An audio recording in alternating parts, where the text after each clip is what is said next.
Hello and welcome to the Nonsense Chronicles. This is Doug Sashry, and as always, I am joined by Rob Mendiola. Hey, Rob. How's it going?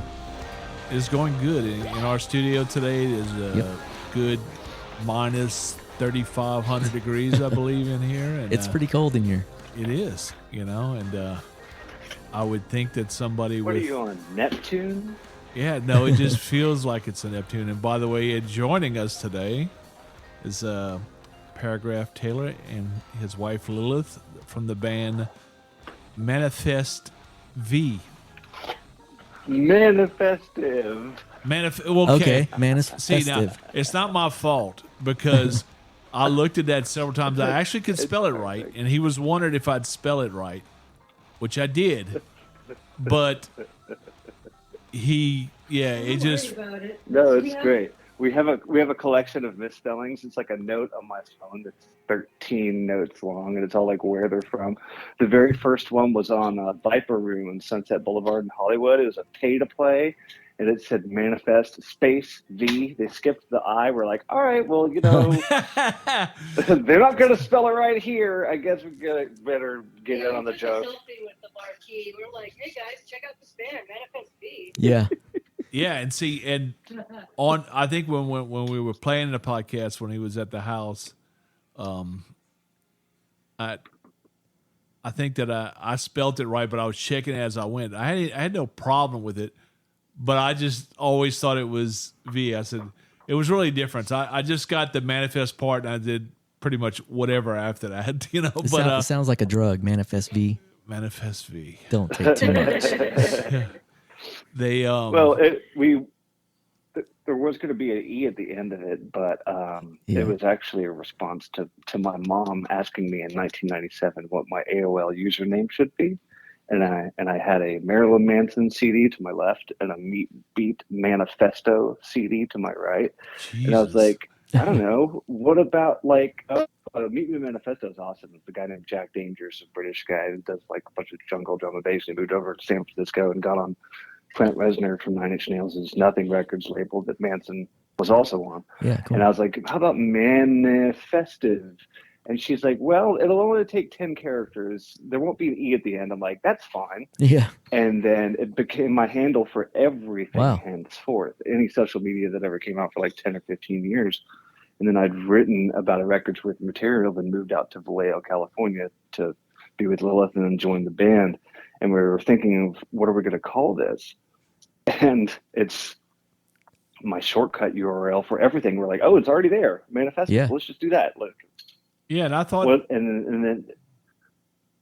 No, I was going to say I thought it was like, was it 2017ish when that popped up, or was it after that, or before? So 97 is when that screen name came out about. The band was formed January 5th, 2014 in Vallejo. So we're actually about to be 10 as a band. Wow. Nice. Yeah, but we moved to Texas from Vallejo, California in like February 2016 and really like settled in Dallas in 2018, moved out to Kansas in 2020. So East Texas is so much more lush, about 10 degrees cooler consistently all year than the city with, the concrete and carbon emissions cooking the air. Trust me, I grew up in a small town, so I definitely know the difference, man.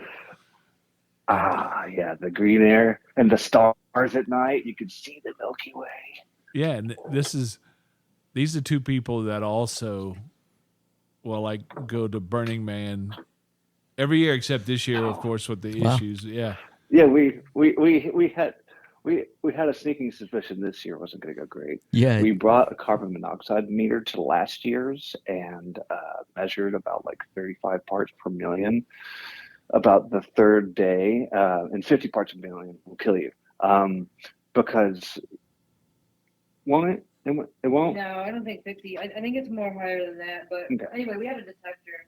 And when it gets up to 50, it does like an alarm, which means to go get fresh air. So we were walking around because there was a guy next to us in an RV who had his generator going and the exhaust was blowing into our space.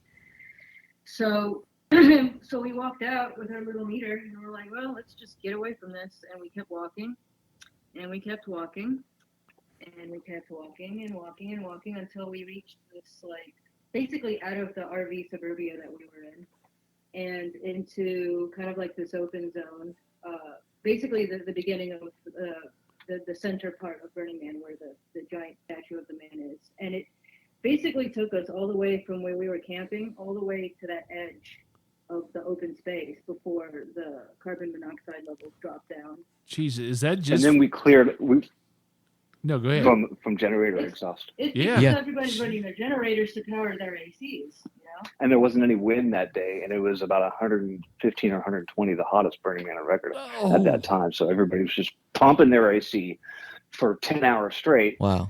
And getting everybody high on carbon monoxide. And we were like visibly slurring. We're like, what? Yeah, what's happening? And then we get out and the levels drop to like 10 or 15, and we cleared up.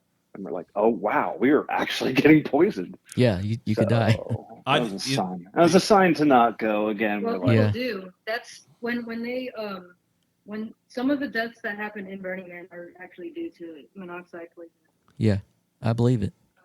That thing has gotten so big where it was just a middle, like, earthy type of deal to now where it's this thing where you had people that just, to me, look, and there's people that love it. It's just my personal taste. I'm not paying you to make me suffer to go out there, and I hate that kind of heat, man. Yeah, it's gotten more brutal over the years. It didn't used to be that bad. There used to be more actual sandstorms, which would kind of cool people off because they're 60-mile-an-hour winds, and you can't see anything. Yeah, it'll sandblast you. Yeah, that's always been a fear of mine when I drive out west because I drive everywhere, and that stretch between Las Cruces and down in Arizona, Tempe, maybe that I just I'm like, please, because you see the signs about sandstorm. And if you've ever done a search, you can do a Google search and you can look up, and there's some sandstorm I-10, and man, oh my God, there's a couple bad ones. The closest I ever got to that was I think on 71 between or 75, but between Cincinnati and Louisville. But the difference was it was a hailstorm, and it was for about 45 seconds of so much hail, I couldn't see the end of my vehicle. And I prayed to God that nobody would plow into me because as I slowed down and hoped I was pulling to the curb. But yeah, so I've never heard of anyone being in a sandstorm in the U.S. that I've ever spoken to. Yeah, after we're done with this podcast, look on just do I-10 sandstorm. Yeah, there were a couple of them that were, pile-ups like that thing in Louisiana, but with sandstorm. Wow. Yeah, so interesting. Dang. Yeah. Little dust devils too. There's like 3 or 4 little twisters in a row following each other because of the heat. Yeah, that happened all the time from the actual burning of the man. Like after about the first hour of him burning, there'd be like 10 or 15 cyclones just kind of wheezing off him one at a time, about every 15 seconds. They would die out by the time they reached where the crowd was sitting. But it's like, the weather's right for that. Yeah. And the sandstorms there didn't happen as much. We went out during the pandemic, like June 2021, with about a few hundred friends kind of scattered about. Personal space then was very important. And zero sandstorms that year. So it really is just the dust of 70,000 people getting kicked up all week that are causing these anomalies there. It's really not a frequent thing, except when it's populated with Burning Man. It's usually tribal land, federal land, right? Like a national land. Yeah, Bureau of Land Management. It's federal, it's federal land, but if the event's not happening, then no one's stirring up the dust because you have not only the festival goers, but you have the law enforcement tearing up the the desert by driving all over the place really fast. You can see them tearing down, like going 30, 40. and they tell everybody else that they have to go 10 miles an hour, 5 miles an hour. But the cops come around with their big trucks at like 40. You can see a huge plume of sand behind them. Oh, that's got to be, yeah. I imagine people, boy, I can imagine people going out there and that just being nonstop. What about this year was floods, though, right? The very rare flood. A lot of our friends that went, actually, their silver lining was, hey, we didn't have to wash our cars when we left, because usually they're covered in dust from the entire week. But the rains like blasted all the dust off, so all the cars left like clean on the top at least. Of course they're covered in mud in the tires, but God, yeah, that was that's interesting. What a year to miss. Yeah, that's interesting. But yeah, for them it was perfect because they would do that type of thing and then just go out west and tour. These are two people, and I make the joke about it, but it's not too far off. But that they went to Europe on probably $5 each in their pocket and just toured all the way around Europe because That's amazing. They were playing. Tell them that story, man. We had a friend who had a kind of a sudden wedding and invited all his American friends. He and his wife to be had been to Burning Man with us before, and asked if we can come on a year that we were kind of booking a tour as we were going like 3 months ahead for like the course of 8 months, and none of these East Coast dates that we really pitched had bit. In fact, we got a lot of blatant rejections. Like, are you interested? Like Huntsville, Alabama. I was like, no. I think we're a little too wonky for anything east of the Mississippi. There's some places that we do slap, like let's say Chicago or like New York, but nothing was biting. So we were like, yeah, let's see how many frequent flyer points we've racked up with all the gas from all this touring, and enough to get like $22 tickets from Chicago to Frankfurt. So wow, that's cool. We did a Southwest flight from Dallas to Chicago and spent a day in Chicago on my birthday at an Airbnb for like $5 in the ghetto and 8 chicken wings with all the guests there. This like American hostel that had like window unit AC. It was great. And then we flew to Frankfurt one way, and our friends were like, oh my God, you're the only ones that made it. Thanks. Here's this car we never drive, the keys to it, and here's a credit card, keep gas full, and have about Europe. And we're like, okay. So we like kind of lived in the car and went city to city with an acoustic guitar and played like really stripped down versions of our set where we could. A couple times in Berlin, one time in Leipzig, the city that Rammstein's from, originally. That was an interesting story as well. I went in to ask if we can open for an act that was playing that night, and they let us, but it was a really soft, like acoustic act, and all the songs were really peaceful. And then we got up and started playing like Alice in Chains covers and like Man That You Fear by Marilyn Manson and some of our songs. So like way darker songs. And a lot of people ended up leaving. We're like, what's happening? What are we doing wrong? And like the 4 or 5 people that stayed were like loving it and like getting more beers and kind of the table like, yeah, more, this is awesome. But it ends up, we found out later on, the main act, like most of his audience was rolling, like on MDMA. So like super like happy, cuddly, emotional. And then we come in and play like this creepy, like end of the world. Dark cloud that came in and our like music thunderstorm like moved away. Literally. And you could tell like the clear difference between like the rollers and the drinkers. So the drinkers were like clapping and cheering, and everybody else was like really running away. Yeah, that's bizarre. It was a huge like just exercise in just seeing how different music like collides with other people's lives. Yeah. Fundamental level. Yeah. Well, Lilith, you have to tell people because the first time. Okay, Rob was traumatized when he heard your friends that you toured with. I was not traumatized. But it was different. Chocolate Jesus was a lot. No, they're very different. Yeah. So yeah, no. I just, Oh yeah, aren't they? I love them. yeah, they are fantastic people. What, and you called it like experimental synth or something? yeah, it's Yeah, they literally like scream into each other's pedals and mixer boards and like Yeah. mix each other's like beats, and they're like battling with like drum machines Exactly, and and like that's mics. It's yeah. So my brain's trying to amazing. like figure this shit out, right? Like, what's going on here, you know? And it's a lot to like absorb, you know, especially being never heard it before.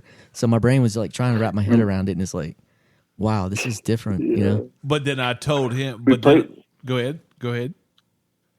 we played with them at Sahara Lounge in Austin at a festival called Yeast by Sweet Beast.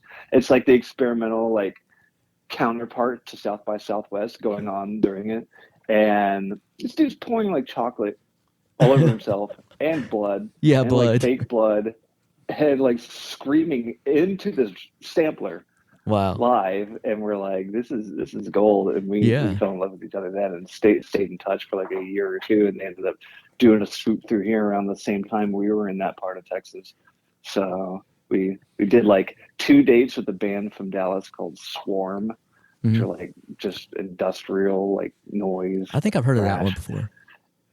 Yeah, Yeah, I think they're Chocolate awesome. Jesus is And something you'd have to see, you know, live to see how it's kind of happening and stuff.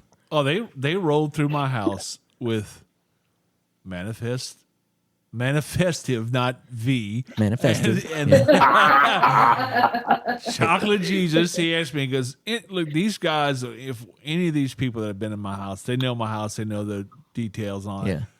Yeah. They bring somebody I know it's cool. And yeah, they were great. And then they brought who we also have talked to before was Josh Lidwater, who the comedian. Yeah. And Josh, yeah, he was with that troupe.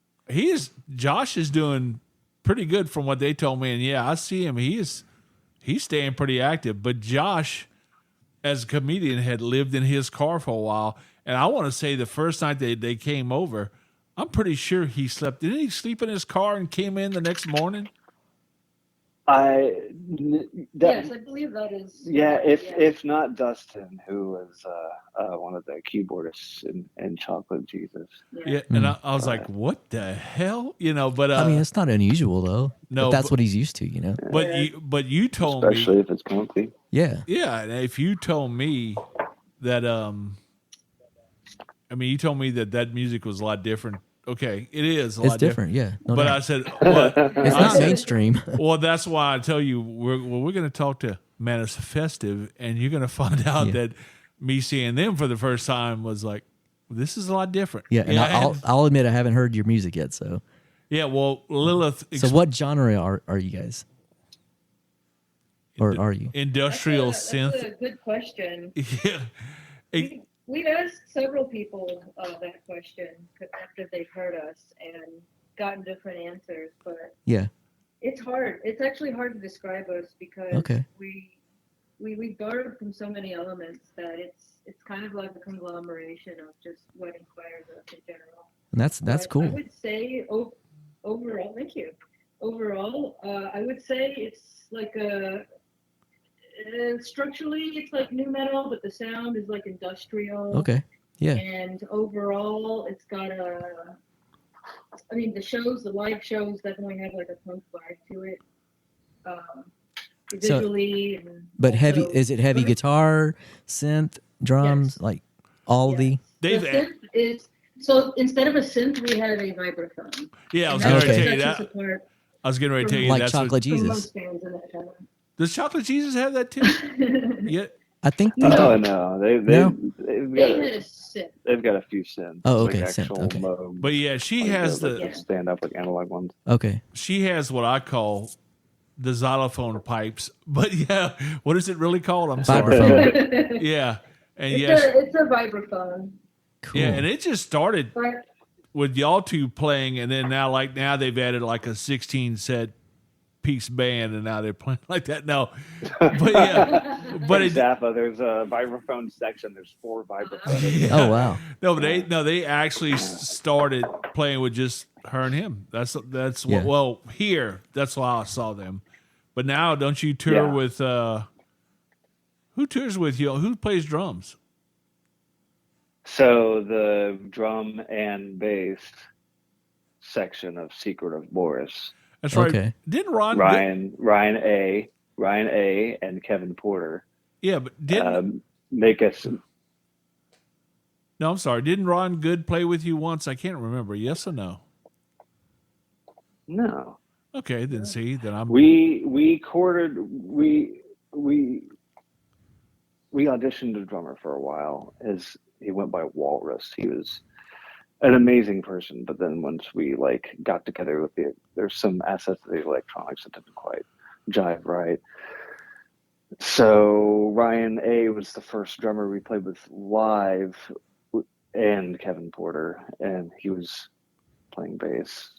We opened for My Life with the Thrill Cult at Trees on like July 2nd, I think, or June 2nd, 2019. And it was kind of crazy because the show started, they accidentally like opened the curtain too early. So they stopped it, like just barely cracked. And because we were setting up in front of a backline opener, we kind of set up 4 in a row, just crammed in the front of the stage. So all you could see was just like a side of a drum set.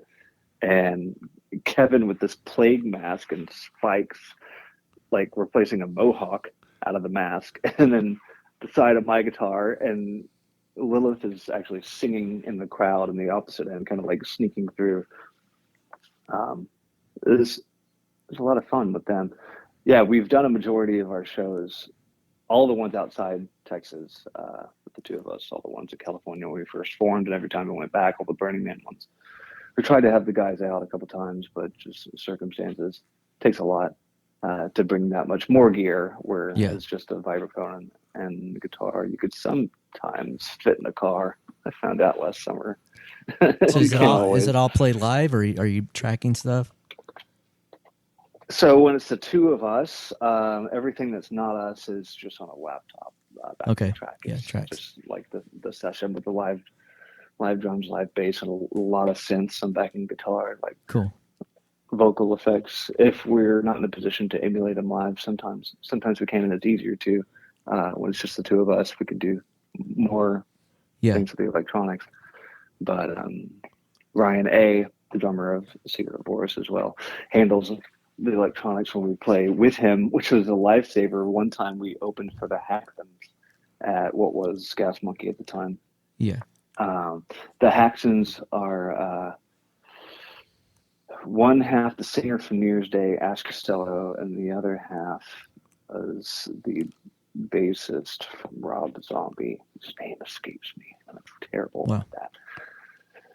I left the laptop in Canton, where we live, about 70 miles away, which we usually use to do all the backing tracks. And Ryan was like, "No, I still have the sampler. We're good." Yeah. The only thing we missed out was a full LED back screen. Okay. Backdrop screen.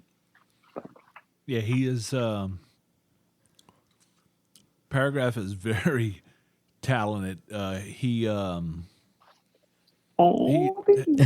left Secret of Boris. I think he was playing I forgot what the hell he was playing when he left in the band. Then he came back and was playing something else. Yeah. Exactly. Yeah. So are you a guitarist? Secret of Boris was what? Yes. Okay. I play guitar. Cool. And it's what we used to be called Lame. Okay. Back in the day, Cameron formed a band. Okay. Cameron formed a band called Lame in like 1998 and 1999, and in 2010 we opted to change our name to Secret of Boris. I was with them until like the very end of 2012, very beginning of 2013. I had kind of a mental health crisis. I didn't leave because my life wasn't right, so I had to go off and fix it. Sure. I joined Atticane for a little bit when I was in the process of kind of getting myself together, and that was fun. And Atticane, still have great connections from that band. Yeah, they're from Greenville, Texas, Rockwell, Texas. I think I did a show with them.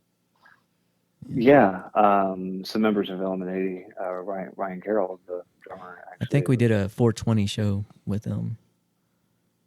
Yeah. At BFE. Yeah. Okay, yeah, because Rob was in Westfield. Yeah, they did play BFE. Yeah. Yeah. So I was with them for a little bit in 2013, and it was fun live, but creatively, you have chemistry or you don't, and there wasn't Yeah. any real inspiration there. So I went home and I wrote a bunch of just songs that were just as evil, weird, and twisted and dark as I could imagine. And then I came up with about albums with material, moved out to Nice. Vallejo that fall. And I asked Lilith, I'm like, hey, do you know anybody in the San Francisco Bay Area that plays, that would want to like start a band with us? And she's like, well, no, but I play vibraphone if that would be cool. I'm like, would it be? Of course. Yeah, oh my God, over industrial. Yeah, slap that on there. And so it's crazy. The songs that I wrote are now our debut album, Einer Z Gern, and a lot of those vibraphone parts were old, like kind of guitar overdubs or other like vocal effects things. So we're kind of like assigned other parts. So the first album we really wrote together was the next one called God is a Martian. And yeah, that one was fun to record too. We recorded it where Tom Waits recorded a couple of the albums he won Grammys for, actually. Okay. Chocolate Jesus. Bone Machine. Yeah, Chocolate Jesus pulls from Tom Waits hugely. We had a lot of Tom Waits discussions. Yeah. That's awesome. Yeah, it was a little bit different the first time I heard it, but man, I loved it. And like I said, are you still dressing in full hood and everything, or no? Yeah, I mean, the last couple shows we've opted to go. Our drummer Ryan A nicknamed it facially acoustic. So sans the masks, because I think like literally every one of our masks kind of had a malfunction at the same time. Mine was undergoing a transition, but it became sort of this like Darth Vader helmet that got out of hand, and like ended up becoming more of a challenge than it was worth, like wearing live to get through a show wisely. And Kevin had like a strap get chewed off by an animal because he lives with a zoo of about 60 animals. Oh, God. Wow. So ironically, his bird mask, his plague doctor mask, got chewed up by not a bird, but either way. But usually we try to stay masked, protects us from what's left of the atmosphere and our future we come from. So where are you at now? Which is nothing. What town are you in? City? So Canton, Texas is where the Manna Farm is. Anytime we live someplace, we just stick Manif in front of it, like ManifestiV. But when we lived in an apartment in Dallas, it was the Man Apartment. Man apartment. Yeah, they are they are very they're very earthy. Like I said, Yeah, they cool. like to grow their own stuff, which I think is Nice. fantastic. Lilith Yeah. harvested a salad about an hour ago. Yeah. Wow, man, that's awesome. What hasn't died from the freezes?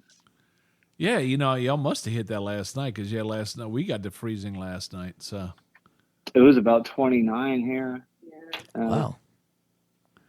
and thus, it was about 35 or 36 when I left work at Dallas at like 4:05 a.m. and then I got here at like 5:10 and it was 29.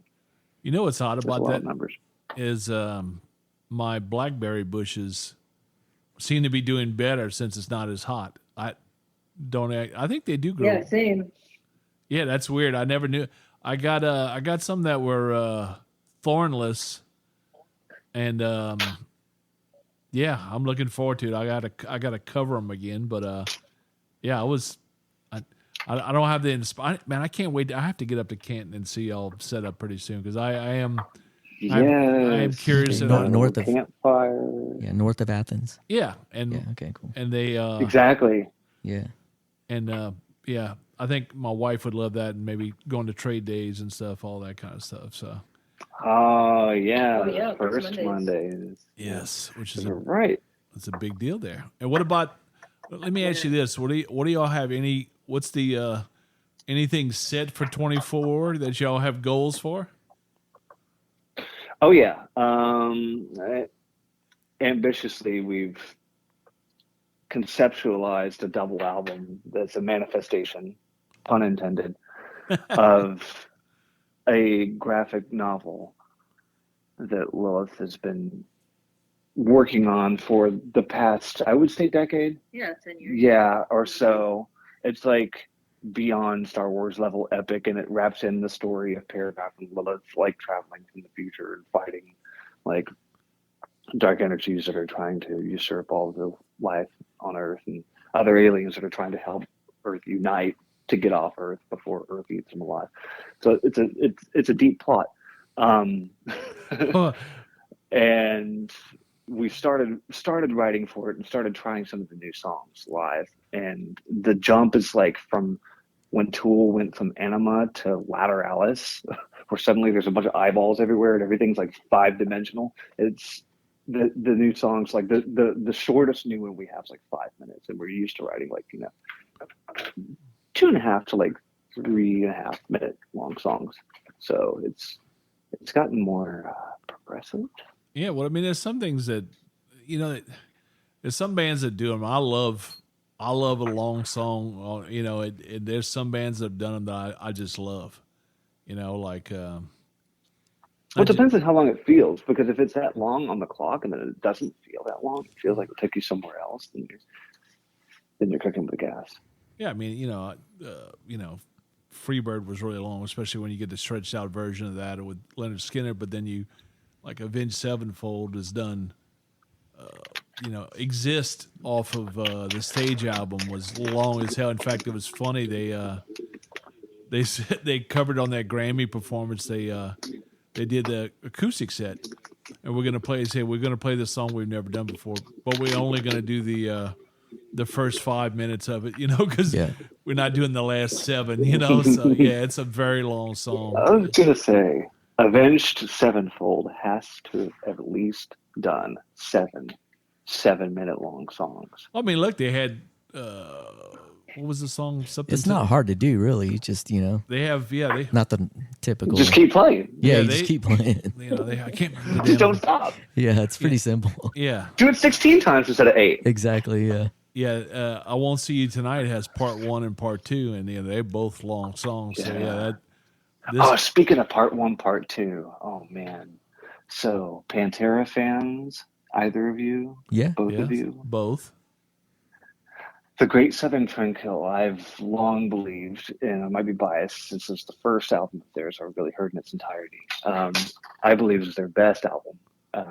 Also biased because Phil Anselmo went to Nothing Studios in New Orleans to record vocals with Trent Reznor from Nine Inch Nails, who kind of mixed the vocals like a Nine Inch Nails records, like demonically and panning and all this crazy, deep, intense shit that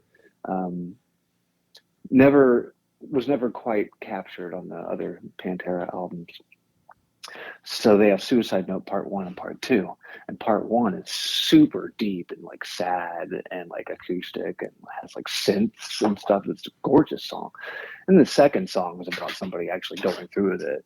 Do it. Like it's like heavy, the heaviest and angriest song they've probably ever done. I think they put it into the new set on this Legacy tour currently, and they slay it. The vinyl of The Great Southern Trendkill, I don't know if they ran out of space or what have you, but Suicide Note part 1's not on it, and it's like, no, that's like it tied the record together, because the record is so angry and heavy, just mean and raw, and that moment where you get to kind of rescind and like be sad and like recharge before getting plowed in the face again is like pivotal.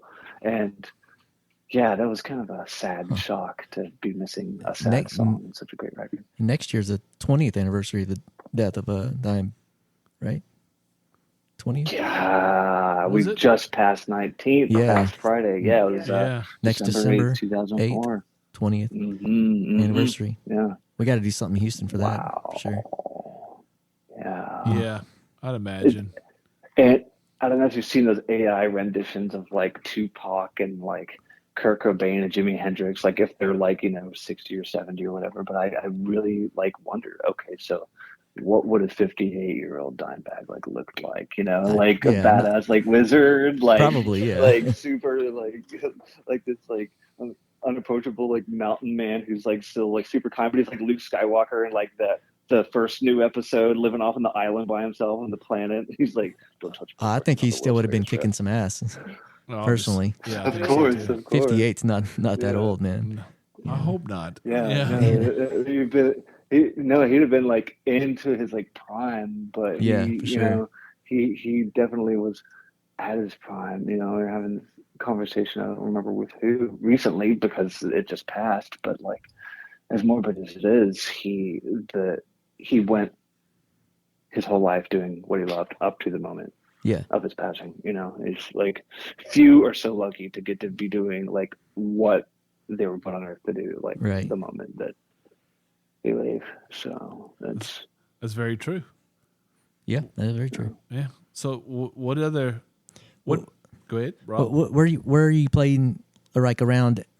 So you're around. You're kind of like in between Tyler and Dallas. yeah. What venues We're are you playing actually out looking there? at like. So we're looking at Tyler and Shreveport venues next year, actually, and I'm not sure of the names of any. It's kind of a Okay. blind market to us. And our friend Mike Parrish, Louisianan, also from Swarm, he's been doing a lot of awesome booking for us. He got us down to the Rio Grande Valley, the south tip of Texas last March. Wow. We played McAllen. There's such a goth scene down there. It's basically Wow. like Mexico, who has the world's biggest goth and industrial scene. So, but he's looking into Tyler and Shreveport for us next year. So we really just frequent Dallas, Fort Worth, where our next show is ManifestiV is going to be at Rubber Gloves in Denton on January 19th. Our friend Baron Gomez, he's an amazing drummer. He's putting together a curated list for his birthday. We're going to bring out some surprises there. The next gig we're doing together, though, isn't a ManifestiV gig, crazily enough.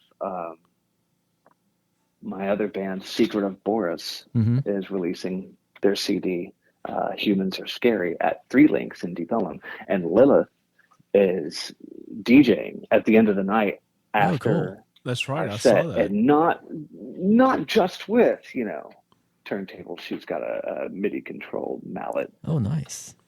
Nice. MIDI controlled station mallet. that's Yeah. What day? Yeah, What day is that so- on? it's Saturday, December 16th. Saturday, December 16th. Is What? this someone else's wife a DJ as well? That's his bandmate Cameron. Also, Okay. Cameron Taylor, Yeah, Okay. Kelly. his wife, DJ Kelly Hooper Taylor. So There you there's go. a lot of Taylor musicians. Yeah. Yeah, I did. Two, I count. I at did. least. I did explain that to Rob when Cameron first joined us. Right after we started, he was one of the first guests, and I said that Secret of Boris is is made out of Taylor's, Ryan's, and one Kevin. Yeah. Yes. Yeah.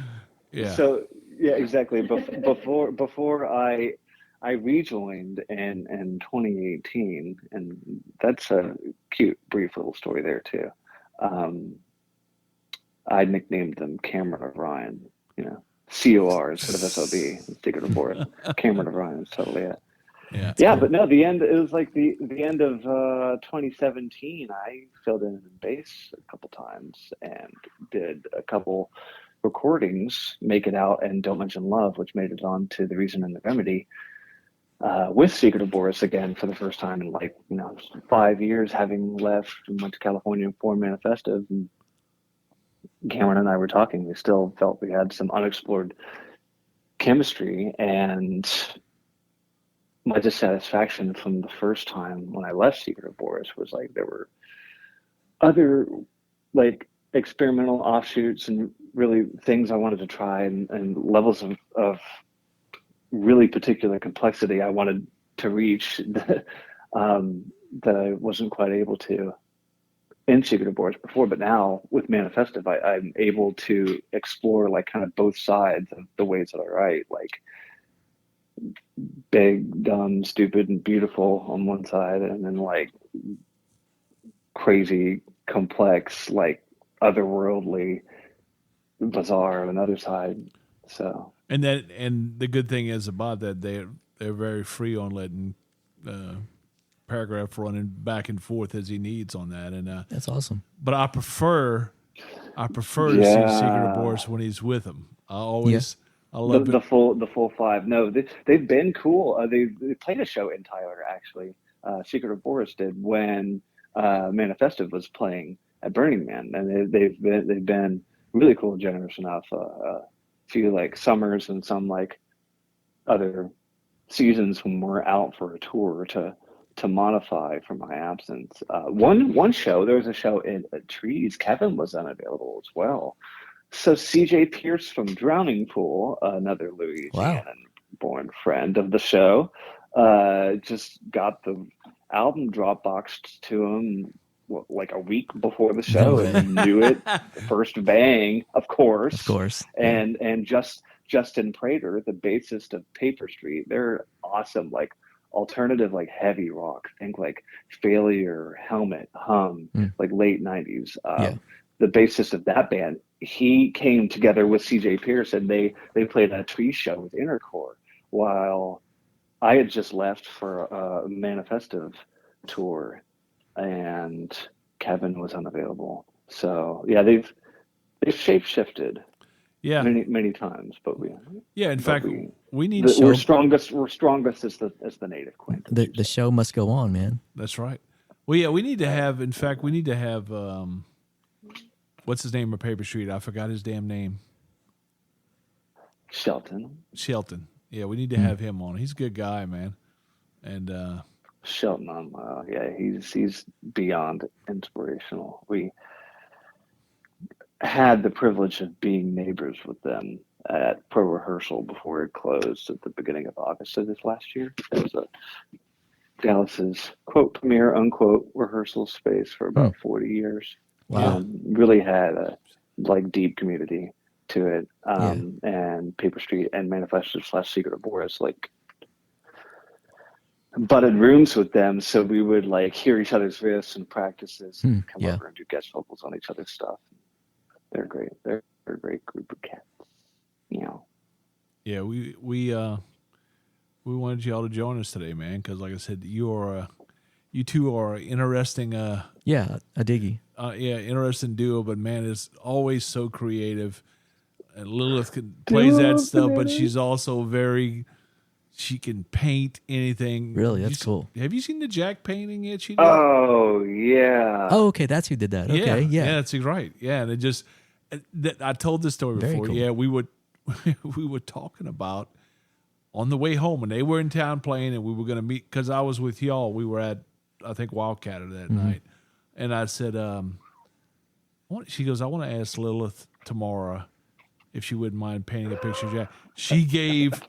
She just woke up that morning and had a present for Laura and me, and it was that's crazy. Painting that's a awesome. Jack. I was like, oh my God, man. Yeah, I had a short painting career, and I was like, I'm not going to make it doing this. I'm way too slow, and it just wasn't working out. Yeah, you and Hitler it didn't work out for you. No, it didn't work out. Dude, Lilith sends out. She'll put on a genre well known in Europe called chill out.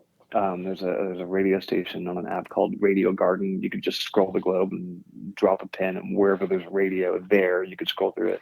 The station in Bayern, so southern Germany, like Munich area, it's called Antenne Bayern Chill Out. It's all just really low key, low vibe dance stuff, and she'll put it on for 9 hours straight. Wow.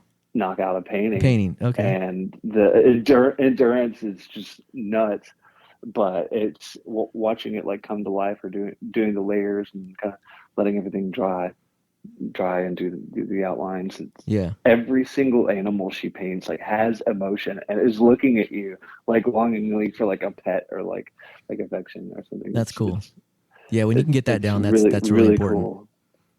Yeah, it's cool. It's like getting to live with a bunch of animals and not having to clean up after any of them. Yeah, she is very talented. I was shocked on how good it looked. I had seen some of her stuff before, but that was good. Really good. Yeah, but we all sound like a fun couple, man. Yeah, well, next time very creative, artistic. Next time they come into Houston, we'll go down on the show. Definitely. And they played Acadia and all that before. Oh, okay. So, yeah. And Yeah, did a KDA, we did a kickback bar, and we would love to do numbers one day. It's Oh yeah, got numbers. Yeah. legendary up on the tick list. That's a cool place. Yeah. yeah, our friends in Yeah, we'll East be back Chicago. to Houston for sure. Yeah. Yeah, I know you will because you always come back. But anyhow, I guess H-Town's where I was born. Oh, that's right. I forgot about that. Oh, okay. Well, cool. Yeah. Yeah, he's kind of Original OG. yeah. I mean, he's all over the place, Yeah. man. Yeah, it's Houston Oilers. Well, I added your EP to Astroworld. my playlist, so I'm gonna check that out. yeah. Awesome. Cameron Lilith. I love synth stuff. I play on my iPad. I got a couple of apps down that have the synths on them. It's fun to play with that. Okay. Nice. Yeah. Yeah, it's super expressive. Helps you wind down and decompress and get all the ugly emotions out, make them into pretty notes. Yeah. That's what the It's synths very are cool to for. play with. Oh yeah. Well, and while they were here last time, I drugged them out to the 307 compound and let them see that setup. Oh yeah. Okay. Yeah. Yeah. And because we're gonna do We've got the Aram Samani all black chicken, the goth chicken. Oh yeah. because we're talking about doing that boil later on, and I want Secret to come out and have a little fun with us that day. Well, I look forward to it. Yeah. Well, Manny, thank y'all for joining us so much today, and anytime we can. Thank you for having us. Yeah, we'll be glad to have you on again. If y'all ever want to come out, we'll have you out to the studio and have y'all come visit for a bit. Oh, that would be amazing. Okay. Well, hey, this is the Nonsense Chronicles, and we'll catch you again soon. Yep.